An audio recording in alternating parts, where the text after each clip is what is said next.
അമൃതം സംസ്കൃതം.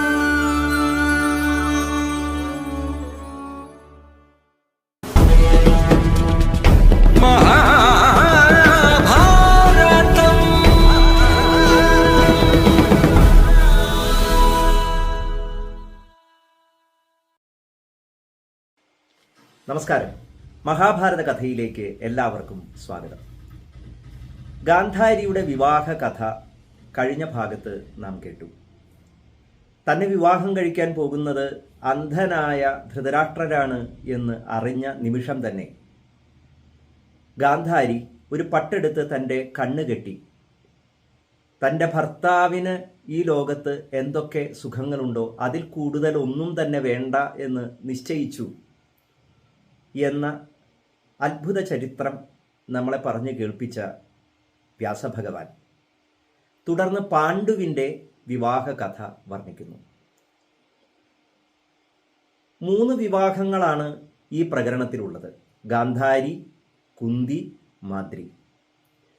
3 തരത്തിലുള്ളതായ വിവാഹ രീതികളെ കൂടി നമുക്കിവിടെ പരിചയപ്പെടുത്തുന്നുണ്ട്. ശകുനിയുടെ നേതൃത്വത്തിൽ ഗാന്ധാരിയെ ഹസ്തിനപുരത്തിൽ കൊണ്ടുവന്ന് ധൃതരാഷ്ട്രരെ കൊണ്ട് വിവാഹം കഴിപ്പിക്കുകയാണ് ചെയ്തതെങ്കിൽ കുന്തിദേവിയെ പാണ്ഡു വിവാഹം കഴിക്കുന്നത് സ്വയംവര മണ്ഡപത്തിൽ ചെന്നിട്ടാണ്. അനവധി രാജാക്കന്മാർക്കിടയിൽ നിന്ന് വീരനും സുന്ദരനും സദ്ഗുണസമ്പന്നനുമായ പാണ്ഡുവിനെ കുന്തിദേവി വരണമാല്യമണിയിക്കുകയും തുടർന്ന് വിധിപ്രകാരം അവരുടെ വിവാഹം കഴിപ്പിക്കുകയുമാണ് ചെയ്യുന്നത്. കുന്തിദേവിയുടെ വിവാഹ കഥ പറയാൻ തുടങ്ങുമ്പോൾ കുന്തിയുടെ ജീവിതത്തിലുണ്ടായ വളരെ പ്രധാനപ്പെട്ട ഒരു സംഭവത്തെ കൂടി സൂചിപ്പിക്കുകയാണ് വ്യാസശിഷ്യനായിരിക്കുന്ന വൈശമ്പായനൻ. ശൂരോ നാമയദുശ്രേഷ്ഠോ വസുദേവ പിതാ ഭവത് തസ്യ കന്യാ പൃഥാ നാമ രൂപേണ പ്രതിമാ ഭുവി. കുന്തിദേവി യഥാർത്ഥത്തിൽ വസുദേവരുടെ അച്ഛനായ ശൂരസേനന്റെ പുത്രിയാണ്. പിതൃഷ്വസ്ത്രീയായ സതാമനവത്യായ ഭാരത അഗ്രമഗ്രേ പ്രതിജ്ഞായ സ്വസ്യാപത്യം സസത്യവാക് അഗ്രജാമഥതാം കന്യാം ശൂരോനുഗ്രഹകാംക്ഷിണേ പ്രദദൗ കുന്തിഭോജായ സഖാ സഖ്യേ മഹാത്മനെ. ശൂരസേനൻ തൻ്റെ അച്ഛൻ പെങ്ങളുടെ മകനായ കുന്തിഭോജന് മക്കളില്ലാതെ വിഷമിക്കുന്നത് കണ്ട് തനിക്ക് ജനിക്കുന്ന ആദ്യത്തെ സന്താനത്തെ ദാനമായി നൽകാം എന്ന് വാക്കുകൊടുത്തത് പ്രകാരം ശൂരസേന പുത്രിയായ പൃഥ അങ്ങനെ കുന്തിഭോജപുത്രിയായ കുന്തിദേവിയായി മാറി. സദ്ഗുണസമ്പന്നയായ കുന്തിദേവി അച്ഛൻ്റെ നിർദ്ദേശപ്രകാരം അതിഥിയായി വന്ന ദുർവാസാവിനെ വേണ്ടതുപോലെ ശുശ്രൂഷിച്ചു.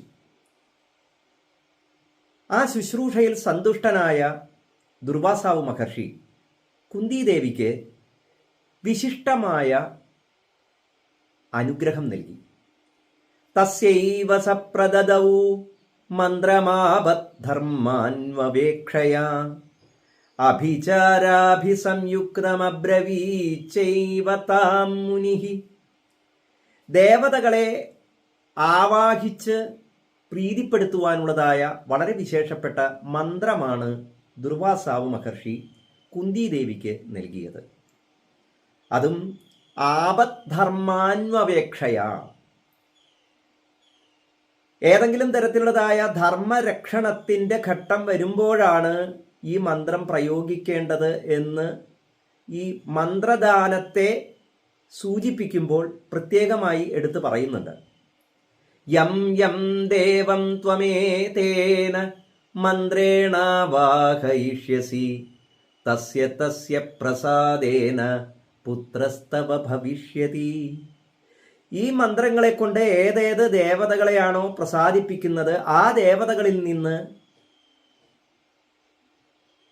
പുത്രന്മാരെ അനുഗ്രഹമായി ലഭിക്കും എന്നാണ് ദുർവാസാവ് മഹർഷി കുന്തിദേവിക്ക് അനുഗ്രഹം കൊടുക്കുന്നത്. തഥോക്താ സാത്തു വിപ്രേണ കുന്തി കൗതൂഹലാന്വിത കന്യാ സതീ ദേവമർക്കമാജുഹാവ യശസ്വിനി. കുന്തിദേവിയുടെ പ്രായത്തിൻ്റെ അപക്വത കൊണ്ട് ഈ മന്ത്രങ്ങളൊക്കെ ഫലിക്കുമോ എന്ന ഒരു കൗതുകം ഉള്ളിൽ വെച്ചുകൊണ്ട് ഒരിക്കൽ കുന്തിദേവി ഉദിച്ചുയരുന്ന സാക്ഷാൽ സൂര്യദേവനെ ഈ മന്ത്രത്താൽ ആഹ്വാനം ചെയ്തു. ഇപ്പോൾ ദുർവാസാവ് പ്രത്യേകം പറഞ്ഞിട്ടുള്ളൊരു കാര്യം നമ്മൾ മനസ്സിലാക്കേണ്ടതുണ്ട്. ഈ മന്ത്രം ദേവതയെ പ്രീതിപ്പെടുത്താനുള്ളതാണ്. ആ ദേവതയെ പ്രീതിപ്പെടുത്തുന്നത് എന്തിനു വേണ്ടിയിട്ടാണ്? പുത്രൻ ഉണ്ടാകുന്നതിന് വേണ്ടിയാണ്. ആപദ്ധർമ്മമനുസരിച്ച് വേണം മന്ത്രങ്ങൾ ഉപയോഗിക്കാൻ എന്ന സാമാന്യമായിരിക്കുന്ന ഒരു നിയമമുണ്ട്. അത്തരത്തിലുള്ളതായ യാതൊരു വിവേകവും ഉദിക്കാത്തൊരു പ്രായത്തിൽ കുന്തിദേവിക്ക് ഇങ്ങനെയൊരു മന്ത്രം ദുർവാസാവ് കൊടുത്തു എന്ന് പറയുമ്പോൾ അതിനെ നമുക്ക് മനസ്സിലാക്കാൻ സാധിക്കുന്നത് ഏതോ ഒരു വിധി നിയോഗം കുന്തിദേവിയെ പിന്തുടരുന്നു. ആ നിയോഗത്തിൻ്റെ ഭാഗഭാക്കായി മാറി ദുർവാസാവ് എന്നു തന്നെയാണ്. മഹാഭാരത കഥ നമ്മൾ സാധാരണ മനുഷ്യജീവിതങ്ങളുടെ യുക്തി അനുസരിച്ച് മാത്രം നോക്കിക്കണ്ടാൽ പോരാ.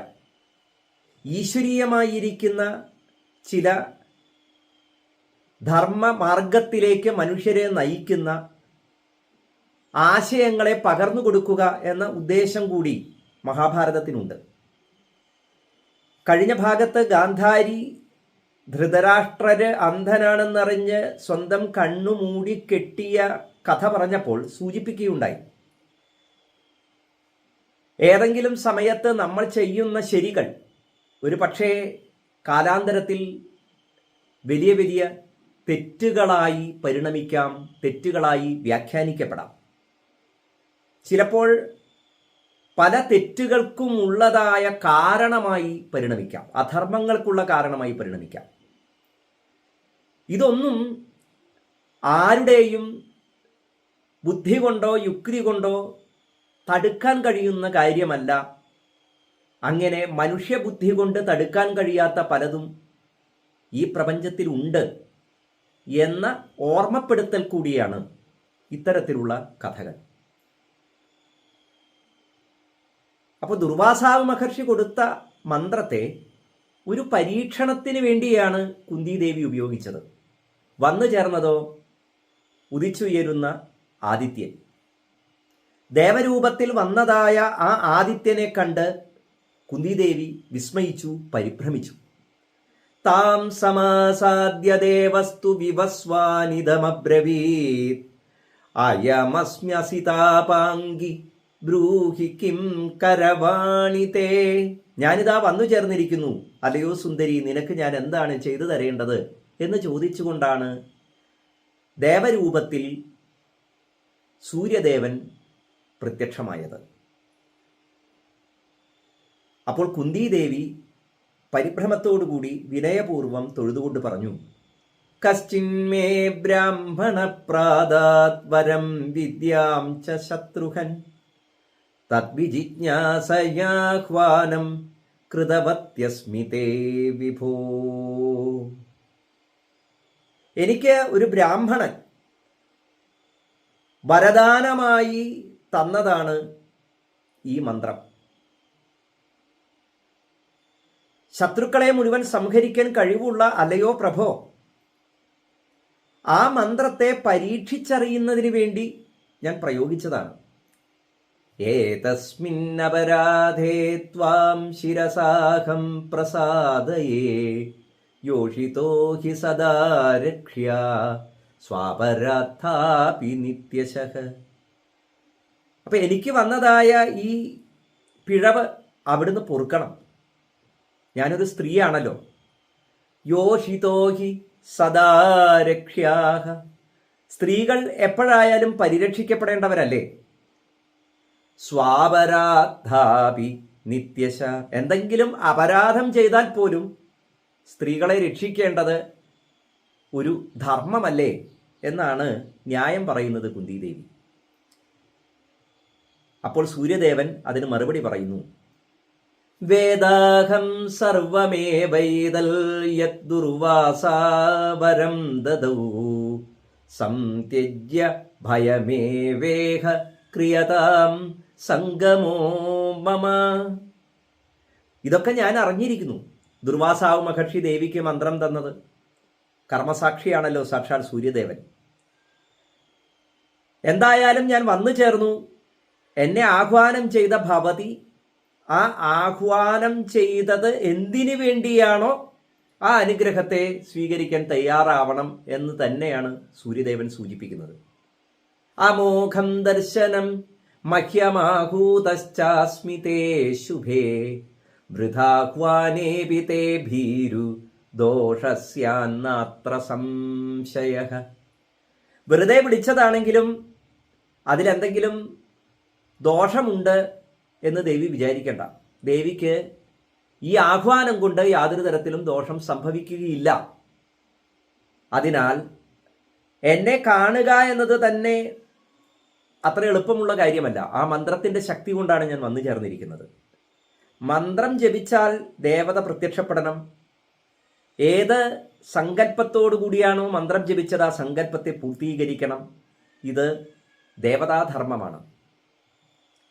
ഏവമുക്ത്വാ ബഹുവിധം സാന്ത്വപൂർവം വിവസ്വത സാതു നൈച്ഛത്വരാരോഹ കന്യാഹമിതി ഭാരത. ഒരു പുത്രൻ ഇപ്പോൾ ഉണ്ടായിക്കഴിഞ്ഞാൽ തൻ്റെ കന്യകാത്വത്തിന് അത് കളങ്കമേൽക്കും എന്ന് കുന്തിദേവി സംശയിച്ചു. ബന്ധുപക്ഷഭയാത് ഭീതാ ലജ്ജയാ ച യശസ്വിനി താമർക്ക പുനരേവേദമബ്രവീത് ഭരതർഷഭ. അപ്പോൾ കുന്തിദേവിയെ സമാധാനിപ്പിച്ചുകൊണ്ട് സൂര്യദേവൻ പറയുന്നു, പുത്രസ്തേ നിർമ്മിത സുഭ്രു ശൃണുയാദൃച്ഛുഭാനനെ ആദിത്യേ കുണ്ടലേ ബിഭ്രത് കവചം ചൈവ മാമകം ശസ്ത്രാസ്ത്രാണാമഭേദ്യം ച ഭവിഷ്യതി ശുചിസ്മിതേ ന കിഞ്ചന ദേയം തു ബ്രാഹ്മണേഭ്യോ ഭവിഷ്യതി ചോദ്യമാനോ മയാ ചാപി നാക്ഷമം ചിന്തയിഷ്യതി ദാസ്യത്യേവ ഹി വിപ്രേഭ്യോ മാനീ ചൈവ ഭവിഷ്യതി. ദേവിക്ക് ഈ മന്ത്രാഹ്വാനത്തിലൂടെ ഒരു പുത്രനെ ഞാൻ സൃഷ്ടിച്ചു കഴിഞ്ഞു. അവൻ എങ്ങനെയുള്ളവനാണ്? ജന്മനാ തന്നെ കവചകുണ്ടലങ്ങളോടുകൂടി തേജസ്വിയായി ബലവാനായി ആര് എന്ത് ചോദിച്ചാലും ആ ദാനധർമാദികൾ ചെയ്യാൻ മടിയില്ലാത്തവനായി ഒരു ഉത്തമ പുരുഷൻ. അങ്ങനെ ഒരു പുത്രനെ ദേവിക്ക് വേണ്ടി ഞാൻ സൃഷ്ടിച്ചു കഴിഞ്ഞു. എൻ്റെ അനുഗ്രഹം കൊണ്ട് ദേവിക്ക് ഈ പുത്രൻ ജനിച്ചത് മൂലം കന്യകാത്വം നഷ്ടപ്പെടുകയില്ല. തത്ര വീരസമഭവത് സർവശസ്ത്രഭൃതാംബര ആമുക്ത കവച ശ്രീമാൻ ദേവഗർഭശ്രിയാൻവിത. ആദിത്യ അംശത്തിൽ നിന്ന് ജനിക്കുന്നവനായ അവൻ എല്ലാ തരത്തിലുമുള്ളതായ ശസ്ത്ര അസ്ത്രങ്ങളെയും സ്വായത്തമാക്കുകയും ദാനശീലനായി കീർത്തിയാർജിക്കുകയും ചെയ്യും എന്ന അനുഗ്രഹത്തോടുകൂടി സൂര്യദേവൻ കുന്തിദേവിക്ക് പുത്രനെ പ്രദാനം ചെയ്യുന്നു.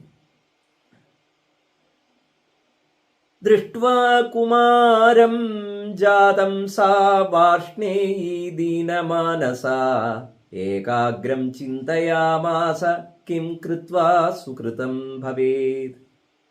കുട്ടിയെ കിട്ടിക്കഴിഞ്ഞപ്പോൾ ഈ കുട്ടിയെ എന്ത് ചെയ്യണം എന്നറിയാതെ വിഷമിച്ചു കുന്തിദേവി. നമ്മൾ സാധാരണ മനുഷ്യ ലോകത്ത് സംഭവിക്കുന്ന രീതിയിലുള്ള ഒരു പുത്രജനനത്തെ അല്ല ഇതിഹാസകാരൻ സൂചിപ്പിച്ചത് എന്ന് വ്യക്തമാണ്. ഇതിഹാസത്തിലെ കഥാപാത്രങ്ങളിൽ അനവധി പേർ ഈശ്വരീയമായിരിക്കുന്ന നിയോഗത്താൽ ദിവ്യമായിരിക്കുന്ന ചില ജന്മങ്ങളാണ്. അത് സാധാരണ മനുഷ്യര് സംയോഗം ചെയ്ത് 10 മാസം ഗർഭം ധരിച്ച് ഉണ്ടാകുന്ന വിധത്തിൽ ജനിച്ച മക്കളുടെ ചരിത്രം, പുത്രന്മാരുടെ ചരിത്രം എന്ന രീതിയിലല്ല ഇവരുടെയൊക്കെ കഥകളെ നമ്മൾ മനസ്സിലാക്കേണ്ടത്. ഈശ്വരാനുഗ്രഹത്താൽ സൃഷ്ടിക്കപ്പെട്ട സന്താനങ്ങളാണവർ, ഈശ്വരാംശങ്ങൾ തന്നെയാണ്. അത് കൂടുതൽ വ്യക്തമാവുക ഓരോ കഥാപാത്രങ്ങളും ജനിക്കുന്നതിന് കാരണമായ പൂർവജന്മ കഥകൾ വിശദീകരിക്കുന്നുണ്ട്. ആ രീതിയിൽ വേണം ഇതിഹാസത്തെ നമ്മൾ നോക്കിക്കാണാൻ. അതുകൊണ്ട് തന്നെ കുന്തിദേവിക്ക് സൂര്യദേവൻ അനുഗ്രഹമായി ഒരു പുത്രനെ നൽകി എന്ന് പറയുമ്പോൾ ആരും കാണാതെ അന്തഃപുരത്തിനുള്ളിൽ ഗർഭകാലം കഴിച്ചുകൂട്ടി പിന്നീട് യഥാകാലം എത്തിയപ്പോൾ കുട്ടിയെ പ്രസവിച്ചു എന്ന രീതിയിലല്ല കഥ വർണ്ണിക്കുന്നത്. പലപ്പോഴും ഇതിഹാസ കഥാഖ്യാനങ്ങൾ പുതിയ രീതിയിൽ മെനഞ്ഞെടുക്കാൻ പല കഥാകാരന്മാരും ശ്രമിക്കുമ്പോൾ അതിൽ മനുഷ്യരുടെ ചിന്തയനുസരിച്ച് യുക്തിഭദ്രമാക്കാൻ വേണ്ടി ഈ കഥകളെ, ദിവ്യജന്മങ്ങളെയൊക്കെ മനുഷ്യർ ജനിക്കുന്നത് പോലെ സംയോഗത്തിലൂടെ ജനിച്ചു എന്നൊക്കെ വ്യക്തമാക്കാൻ പരിശ്രമിക്കും.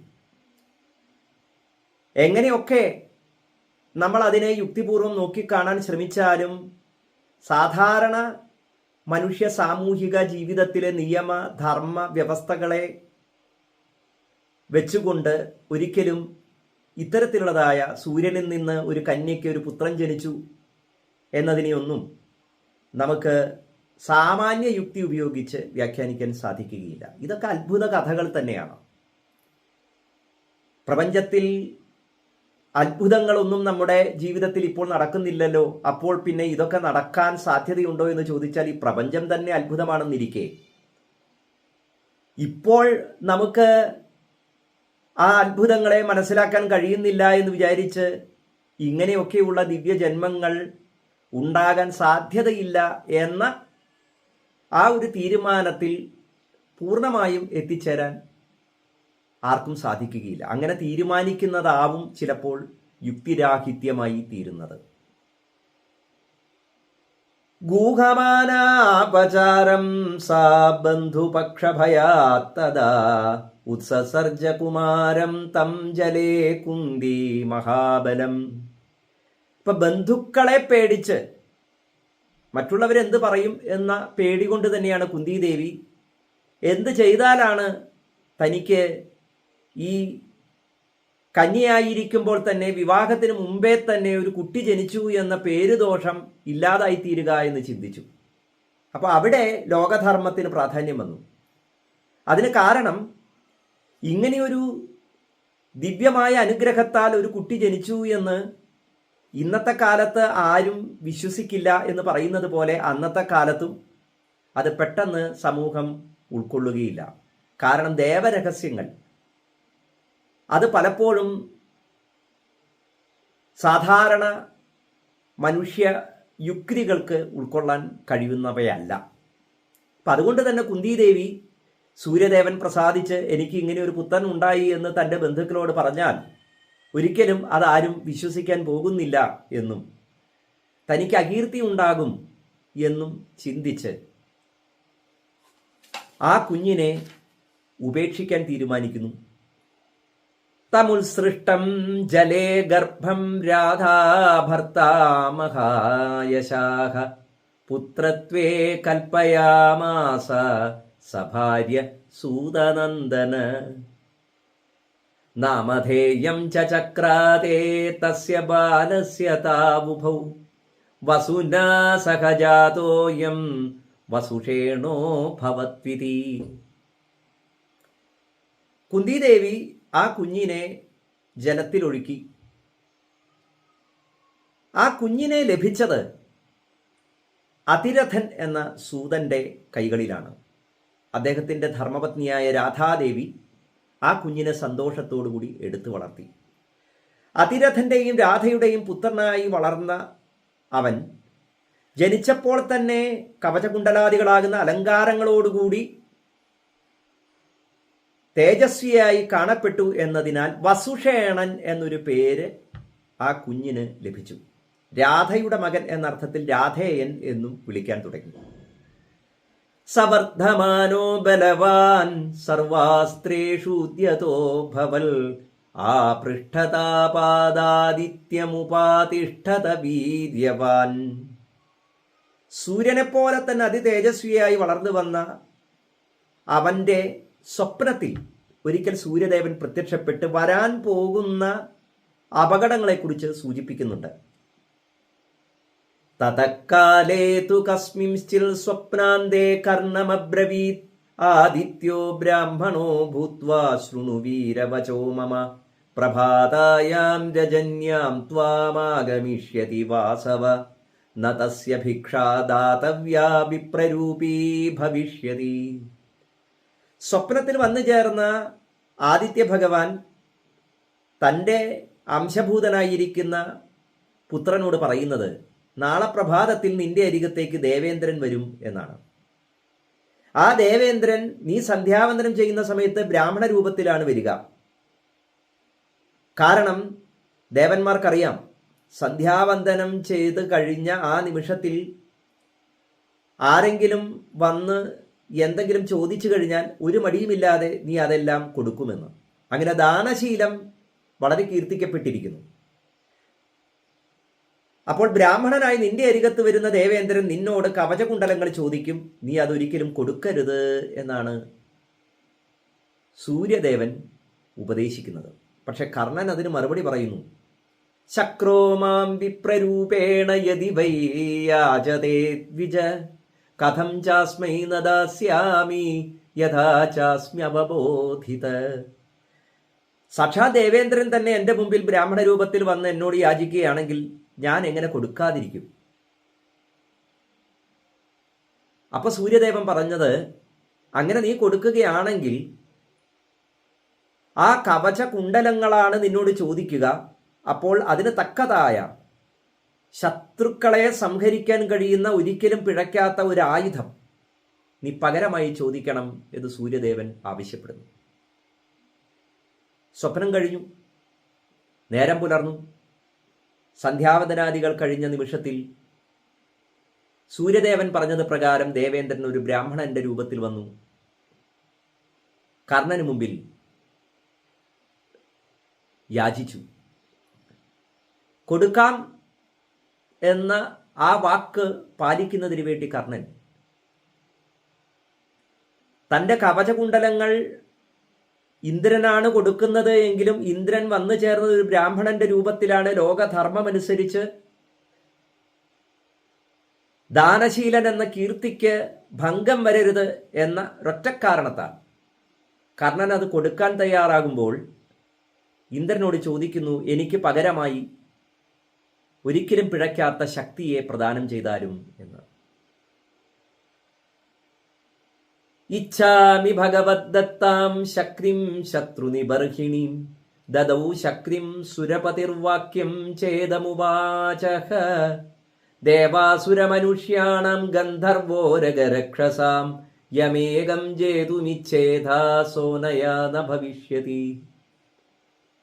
ശക്തി എന്ന ആ വേൽ കൊടുത്തിട്ട് ദേവേന്ദ്രൻ പറയുന്നത്, യക്ഷ രക്ഷ ഗന്ധർവ മനുഷ്യ ദേവ രൂപികളായ ഏതൊരു ശത്രുവിലും നിനക്ക് ഈ ശക്തി ഒരിക്കൽ പ്രയോഗിക്കാം, ഒരിക്കലും വിഫലമാവുകയില്ല. ഈ അനുഗ്രഹത്തോടുകൂടി കർണനിൽ നിന്ന് കവചകുണ്ടലങ്ങൾ ദേവേന്ദ്രൻ ദാനമായി സ്വീകരിക്കുന്നു. പകരമായി കർണന് ഒരിക്കലും പിഴയ്ക്കാത്ത ശക്തി എന്ന വേൽ പ്രദാനം ചെയ്യുന്നു.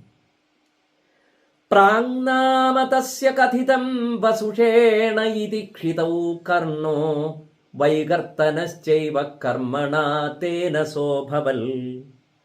അപ്പൊ ഈ കവചകുണ്ടലങ്ങൾ സ്വന്തം ദേഹത്തോട് ചേർന്ന് കിടക്കുന്ന ആ കവചകുണ്ടലങ്ങളെ, മാംസത്തിന്റെ ഭാഗം തന്നെയായ കവചകുണ്ടലങ്ങളെ എല്ലാ തരത്തിലുമുള്ള വേദനയും സഹിച്ചുകൊണ്ട് സ്വയം അറുത്ത് കൊടുത്തു എന്നുള്ള കാരണത്താൽ കർണന് വൈകർത്തനൻ എന്ന പേര് ലഭിച്ചു. വികർത്തനം ചെയ്തവൻ, തൻ്റെ ശരീരത്തിൻ്റെ ഭാഗത്തെ തന്നെ അറുത്ത് മുറിച്ച് പ്രാണവേദന സഹിച്ചുകൊണ്ട് ദാനം ചെയ്തവൻ എന്നർത്ഥത്തിലാണ് കർണന് ആ പേര് ലഭിച്ചത്. ഇത്രയും കഥ സൂചിപ്പിച്ചിട്ടാണ് കുന്തിയുടെ വിവാഹ കഥ പറയുന്നത്. സൂര്യദേവന്റെ അനുഗ്രഹത്താൽ കന്യകാത്വം നഷ്ടപ്പെട്ടില്ല കുന്തിദേവിക്ക്. തനിക്കിങ്ങനെ സൂര്യാനുഗ്രഹത്താൽ ഒരു പുത്രൻ ഉണ്ടായ കാര്യം തന്നെ കുന്തിദേവി പിന്നെ എത്രയോ കാലങ്ങൾക്ക് ശേഷമാണ് ഓർമ്മിക്കുന്നതും സങ്കടപ്പെടുന്നതും. അപ്പോൾ യൗവനയുക്തമായിരിക്കുന്ന ഒരു കാലഘട്ടത്തിൽ കുന്തിദേവിക്ക് ലഭിച്ചതായ ആ മന്ത്രത്തിൻ്റെ മഹത്വം യഥാർത്ഥത്തിൽ കുന്തിദേവിക്ക് ഈശ്വരീയമായ അനുഗ്രഹം കുന്തിദേവിയുടെ ജീവിതത്തിൽ പിന്തുടരുന്ന ഒരു ദുഃഖമായി പരിണമിക്കുകയാണ് ചെയ്തത്. അനുഗ്രഹം ദുഃഖമാവുന്നത് പലപ്പോഴും ആ അനുഗ്രഹത്തിൻ്റെ മഹത്വത്തെ മനസ്സിലാക്കാതെ യുക്തിബോധമില്ലാതെ അത് പ്രയോഗിക്കുമ്പോഴാണ്. കുന്തിദേവിയുടെ ജീവിതത്തെ മാറ്റിമറിച്ച യൗവനത്തിലെ ഈ കഥ സൂചിപ്പിച്ചുകൊണ്ട് കുന്തിഭോജ രാജാവ് തൻ്റെ പുത്രിക്ക് വേണ്ടി സ്വയംവരം നിശ്ചയിച്ചു എന്നും ആ സ്വയംവര മണ്ഡപത്തിലേക്ക് അനവധി രാജാക്കന്മാര് കുന്തിദേവിയെ പരിണയിക്കാൻ ആഗ്രഹിച്ചുകൊണ്ട് വന്നു ചേർന്നു. കുന്തിദേവിയുടെ രൂപ ഗുണങ്ങളെ കേട്ട് ആകൃഷ്ടരായി വന്ന രാജാക്കന്മാർക്കിടയിൽ പാണ്ഡുവും ഉണ്ടായിരുന്നു. തതസാരംഗമധ്യസ്ഥം തേഷാം രാജ്ഞാം മനസ്വിനി ദദർശ രാജശാർദൂലം പാണ്ഡും ഭരതസത്തമം.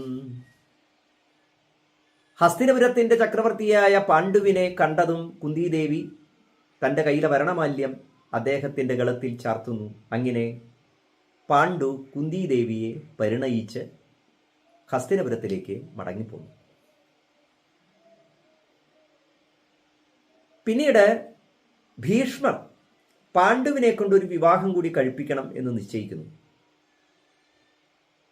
തതശന്തനവോ ഭീഷ്മോ രാജ്ഞ പാണ്ഡോർ യശസ്വിന വിവാഹസ്യാപരസ്യാർത്ഥേ ചകാരമതിമാൻമതിം സോമാത്യൈസ്തവിരൈ സാർദ്ധം ബ്രാഹ്മണൈശ്ച മഹർഷിഭിഃ ബലേന ചതുരംഗേണ യയൗ മദ്രപതേ പുരം. അതിനുവേണ്ടി ഭീഷ്മര് ചതുരംഗപ്പടയോടുകൂടി മദ്രപുരത്തേക്ക് യാത്രയാവുന്നു, മദ്രേശാധിപന്റെ കൊട്ടാരത്തിലേക്ക്. തഥാഗതമഭിശ്രുത്യ ഭീഷ്മം ബാല്യീകപുംഗവ പ്രത്യുദ്ഗമ്യാർച്ചയിത്വാ ച പുരം പ്രാവേശയൻ നൃപ. ബാല്യീകപുത്രനായിരിക്കുന്ന ശല്യര് തൻ്റെ രാജ്യത്തേക്ക് ഭീഷ്മർ ചതുരംഗ സൈന്യങ്ങളോടുകൂടി വരുന്നു എന്ന് കണ്ട് അദ്ദേഹത്തെ വേണ്ടതുപോലെ സ്വീകരിക്കുന്നു.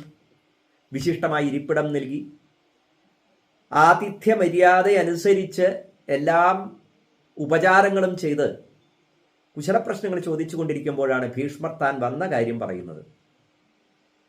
അല്ലയോ മദ്രേശാധിപ, യഥാർത്ഥത്തിൽ ഞാൻ വന്നത് ഇവിടെ ഗുണവതിയും സുന്ദരിയുമായ ഒരു കന്യയുണ്ട് എന്നറിഞ്ഞിട്ടാണ്. പാണ്ഡുവിന് വേണ്ടി ആ കന്യയെ യാചിക്കാനാണ്. നമ്മൾ കുലം മഹിമ കൊണ്ടും സമ്പത്ത് കൊണ്ടും സമാനരാണല്ലോ. അതുകൊണ്ട് ഈ അഭ്യർത്ഥന അങ്ങ് വേണ്ടതുപോലെ സ്വീകരിക്കുമെന്ന് ഞാൻ കരുതട്ടെ. ഇപ്പൊ ശല്യർ തൻ്റെ സഹോദരിയായ മാദ്രിയെ പാണ്ഡുവിന് വിവാഹം കഴിപ്പിച്ചു കൊടുക്കുക എന്ന ഉദ്ദേശത്തോടു കൂടിയാണ് ഭീഷ്മർ വന്നത് എന്നറിഞ്ഞ് സന്തോഷിക്കുന്നു. എങ്കിലും ഒരു കുലമര്യാദയെക്കുറിച്ച്, ഒരു കീഴ്വഴക്കത്തെക്കുറിച്ച് സൂചിപ്പിക്കുകയാണ്. കന്യയെ കൊടുക്കുന്നത് സമ്പത്ത് വാങ്ങിയിട്ടാണ്.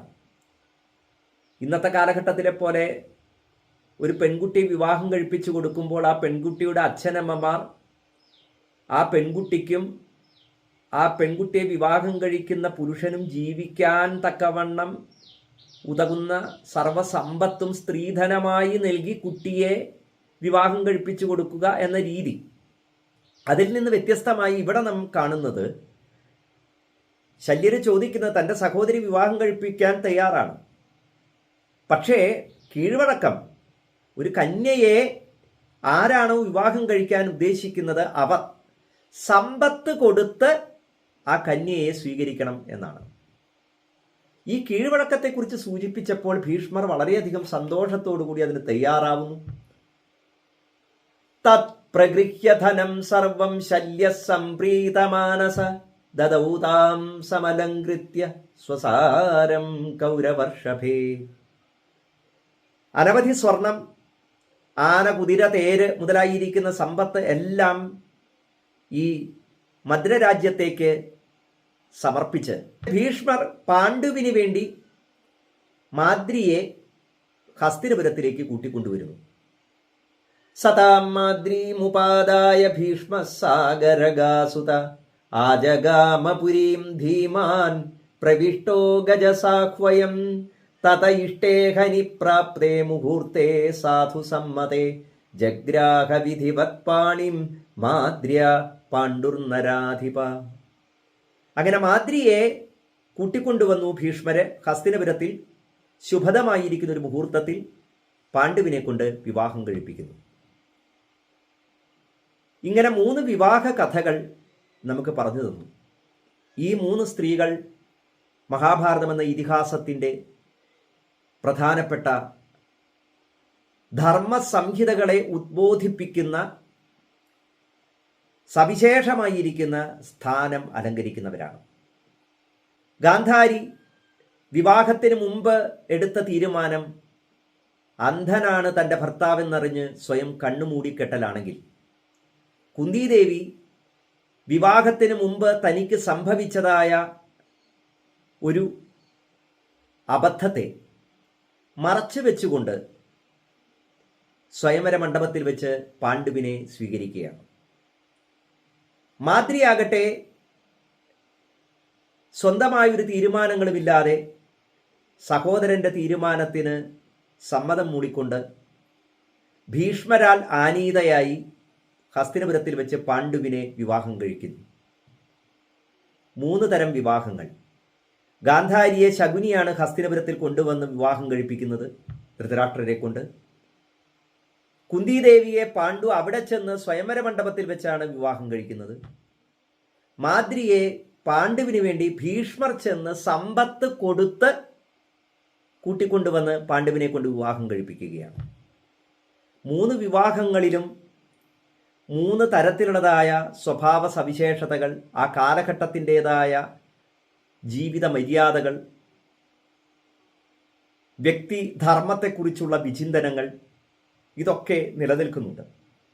ഈ 3 വിവാഹങ്ങളും ഇതിഹാസത്തിൻ്റെ അവസാന കാലം വരെയും കഥാന്ത്യം വരെയും ചർച്ച ചെയ്യപ്പെടുന്നു എന്നുള്ളതാണ് ഏറ്റവും വലിയ പ്രത്യേകത.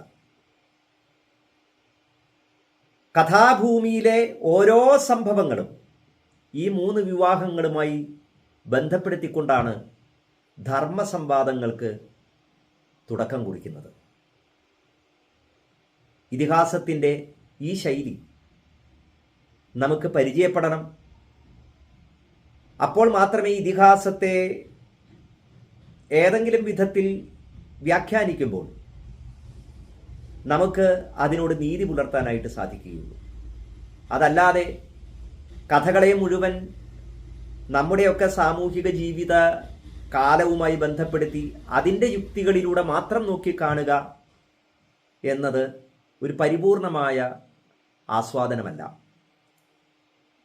ഈ കാലഘട്ടത്തിലേക്ക് ചേർത്ത് വെക്കേണ്ടവ എന്താണോ അത് ചേർത്ത് വെക്കുന്നതോടൊപ്പം തന്നെ ആ കഥ പറയുമ്പോൾ കഥയിലൂടെ ലോകത്തിന് പകർന്നു കൊടുക്കാൻ ഉദ്ദേശിച്ച ആശയങ്ങളെയും ആസ്വാദനങ്ങളെയും കൂടി മനസ്സിലാക്കേണ്ടതുണ്ട്. കഥകളെ നമ്മുടെ ചുറ്റുപാടിലേക്ക് വ്യാപിപ്പിക്കുകയും കഥാപാത്രങ്ങളെ നമുക്കിടയിലേക്ക് കൂട്ടിക്കൊണ്ടുവരികയും ചെയ്ത് കഥകളെ ആസ്വദിക്കുന്ന രീതി,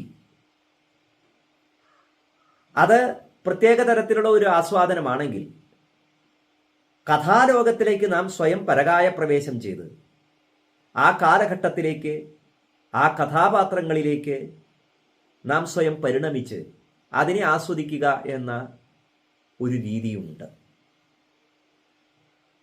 ഓരോരുത്തരും അവരവരുടേതായിരിക്കുന്ന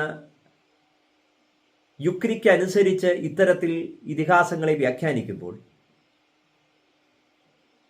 മഹത്തരമായിരിക്കുന്ന ചരിത്രങ്ങളും ഐതിഹ്യങ്ങളും ഉദാഹരണ കഥകളും സംവാദങ്ങളും എല്ലാം കൂടിച്ചേർന്ന് ഇങ്ങനെയൊരു കഥാസംസ്കൃതി എത്രയെത്ര വായിച്ചാലും എത്രയെത്ര വ്യാഖ്യാനിച്ചാലും തീരാത്ത ആസ്വാദനത്തിൻ്റെ അനുഭൂതികൾ പകർന്നു നൽകുന്ന ഇതിഹാസത്തെ ഏതെങ്കിലുമൊക്കെ ചെറിയ ചെറിയ പ്രാദേശികമായിരിക്കുന്ന ആശയങ്ങളിലേക്കോ കാലത്തിൻ്റെ ഏതെങ്കിലുമൊക്കെ ചില പ്രത്യേക ചരിത്രങ്ങളെ സൂചിപ്പിക്കാൻ വേണ്ടി ഈ കഥകളെ സ്വാംശീകരിച്ച് വികലമാക്കുകയോ ചെയ്യുന്ന ഒരു കാലഘട്ടത്തിൽ ആവുന്നത്ര മൂലഗ്രന്ഥത്തിൽ എന്ത് പറഞ്ഞു അതിലൂടെ സ്വതന്ത്രമായിരിക്കുന്ന മനസ്സോടുകൂടി യാത്ര ചെയ്യാൻ ഒരു പരിശ്രമം നടത്തുക മാത്രമാണ് ഈ മഹാഭാരത കഥാപ്രവചനത്തിലൂടെ ഞാൻ ഉദ്ദേശിക്കുന്നത്. ഇതിഹാസ തീർത്ഥയാത്രയിൽ ചേർന്ന് നിൽക്കുന്ന ഓരോരുത്തരും ആ യാത്രക്കിടയിൽ കണ്ടുമുട്ടുന്ന കഥാപാത്രങ്ങളെയും ആ കഥാപാത്രങ്ങളിലൂടെ സ്വാംശീകരിക്കുന്ന ആശയങ്ങളെയും ആസ്വാദനത്തിൻ്റെ തലത്തിൽ നിന്നുകൊണ്ട് സ്വാംശീകരിക്കുമ്പോൾ അവിടെ കാലത്തിൻ്റെയും ദേശത്തിൻ്റെയും ഒക്കെ യുക്തിബോധങ്ങൾ അലിഞ്ഞലിഞ്ഞ് ഇല്ലാതായിത്തീരുന്നു. അതിനൊക്കെ അപ്പുറം ഏത് കാലഘട്ടത്തിലും ഏത് ദേശത്തിലായാലും മനുഷ്യർ സ്വന്തം ജീവിത ധർമ്മമായി ചേർത്ത് വെക്കേണ്ട ചില നന്മകളെക്കുറിച്ചും സത്യത്തോട് ചേർന്ന് നിന്നുകൊണ്ടുള്ള നിശ്ചയദാർഢ്യത്തോടു കൂടിയുള്ള ചില തീരുമാനങ്ങളെക്കുറിച്ചും ഒക്കെ നമ്മളെ ഓർമ്മപ്പെടുത്തുകയാണ്. പലപ്പോഴും നമ്മൾ ജീവിതത്തിലെടുക്കുന്ന തീരുമാനങ്ങൾ അത് നമ്മളെ സംബന്ധിച്ച് ശരികൾ തന്നെയാണ്, ആ സമയത്തേക്ക് ശരികളായി മാറിയേക്കാം.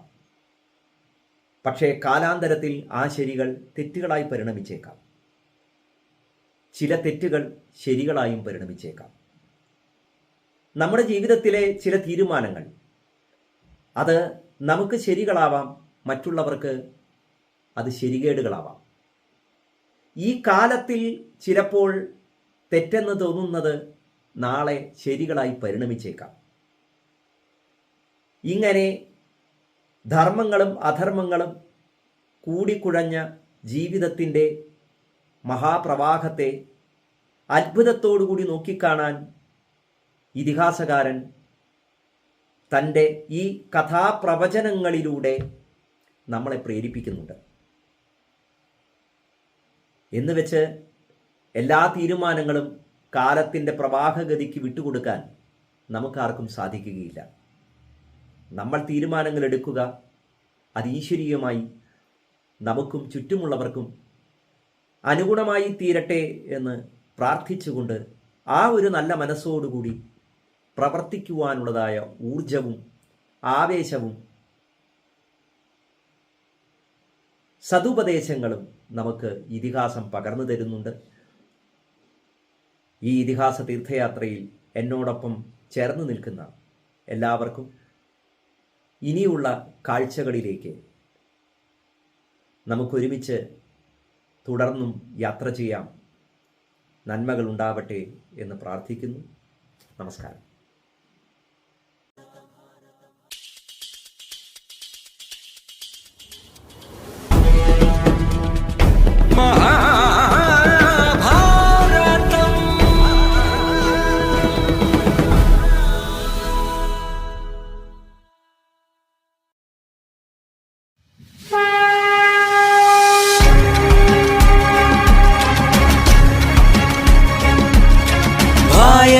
ക്ഷരമരുളുന്നു ജ്ഞാനത്തിൻ മഹിതാകാശം, രായെന്നക്ഷരമരുളുന്നു വീര്യമുണർത്തും ചരിതങ്ങൾ, തായെന്നക്ഷരമരുളുന്നു താത്വിക ദർശന മന്ത്രങ്ങൾ.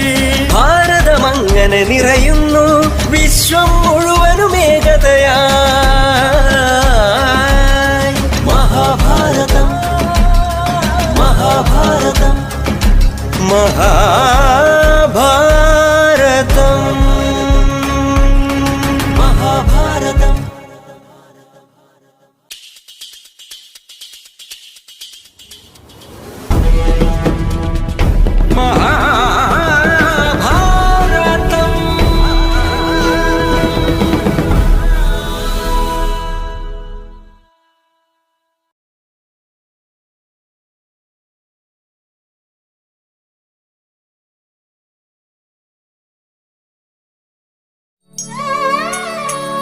ആ